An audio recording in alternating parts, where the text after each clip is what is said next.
48 വയസ്സിന് മുകളിലുള്ള ഒരു മെച്യൂർ സ്കിൻ മേക്കപ്പ് കണ്ടാലോ? ഹലോ ഫ്രണ്ട്സ്, എല്ലാവർക്കും എൻ്റെ ചാനലിലോട്ട് സ്വാഗതം. സോ ഇന്ന് ഞാൻ എൻ്റെ അമ്മക്കൊരു മേക്ക് ഓവർ ചെയ്യുന്ന വീഡിയോ ആണ് ചെയ്യുന്നത്.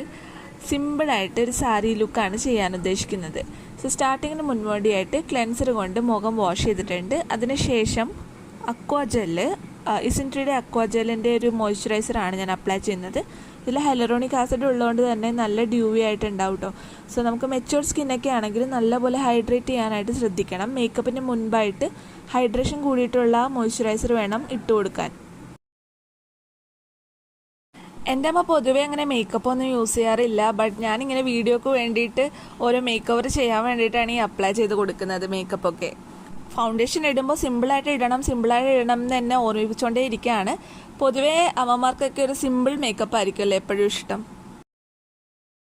ഇന്നൊരു ഗ്ലോവി ആയിട്ടുള്ളൊരു മേക്കപ്പാണ് ചെയ്യാൻ ഉദ്ദേശിക്കുന്നത്. അതുകൊണ്ട് തന്നെ ഞാൻ സ്കിന്നിൻ്റെ മുകളിൽ എൽഫിൻ്റെ ഹാലോ ഗ്ലോ ഇട്ട് കൊടുക്കുന്നുണ്ട്. ഇതേപോലത്തെ ഗ്ലോയി മേക്കപ്പ് പ്രൊഡക്ട്സൊക്കെ മേക്കപ്പ് ഒന്നും കൂടി ഡ്യൂവി ആയിട്ട് കാണാനായിട്ട് ഹെൽപ്പ് ചെയ്യും. കൂടാതെ ഒരു 40+ ഏജ് കഴിയുമ്പോഴേക്കും സ്കിന്നിൽ നല്ലപോലെ ഇങ്ങനെ തിളങ്ങുന്ന തരത്തിലുള്ള ഫൗണ്ടേഷൻസ് യൂസ് ചെയ്യാൻ ശ്രദ്ധിക്കുക. ഞാനിവിടെ സ്വിസ് ബ്യൂട്ടിയുടെ മേക്കപ്പ് ബ്രഷാണ് യൂസ് ചെയ്യുന്നത്. നല്ല അഫോർഡബിൾ ആയിട്ടുള്ളൊരു മേക്കപ്പ് ബ്രഷാണ്. സോ സ്റ്റാർട്ടർ ആണെങ്കിൽ ഈ ഒരു മേക്കപ്പ് ബ്രഷ് മേടിക്കണമായിരിക്കും നല്ലത്. സം 200 ആ ഒരു റേഞ്ചിലാണ് കേട്ടോ ഒരു ഫൗണ്ടേഷൻ ബ്രഷ് വരുന്നത്.